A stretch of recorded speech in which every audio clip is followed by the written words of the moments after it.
Madami pa, madami pa. Kuya, madami pa? Oo, madami pa. Kaya pag sumakay ka, ang laki mong tanga. Kuya, wala nang upuan. Ang sabi ko, madami. Madami na kayo. Nyak, nyak, nyak, nyak, nyak, nyak, nyak, nyak, nyak. Magsisiksikan talaga kayo na parang mga tinapa. Yung tipong dikit na dikit talaga at wala nang makakapaghiwalay sa inyo. Asawain kitang pogi ka. Minsan din may mga nangyayaring mga kababalaghan kapag siksikan.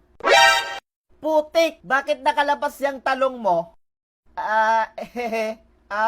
Nangangamusta lang? Bad trip, di ba? Buti na lang pag-uwi mo nandyan yung World of Tanks. Fantastic! Kaso, wala kang choice kundi sumabit na lang kasi malilate ka na. Pepe, ba't madalas lalaki lang yung mga sumasabit? Kasi, kami lang yung hindi marunong bumitaw. Tapos minsan yung parang galing pa sa disco yung masasakyan mong sasakyan. Manong para, dito lang po. Para! May bababa ba?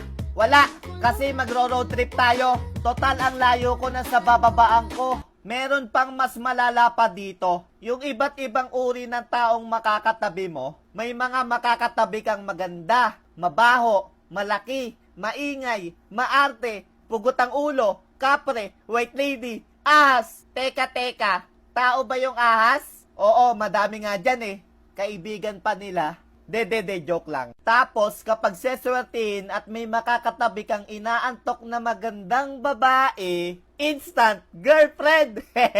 Pero imbis na instant girlfriend, nagiging instant bodybuilder ka na. Yung mas malaki pa sa'yo yung sasandal sa'yo. Tapos, ang mas malala pa dito, ang lakas ng putok niya. Yung tipong kada hinga mo para kang sinusuntok hanggang sa mawalan ka ng hininga. Kaya araw-araw ay isang himala na nakaligtas ka sa parang gyerang pagbabiyahe. At buti na lang talaga, nandyan ng World of Tanks. Fantastic!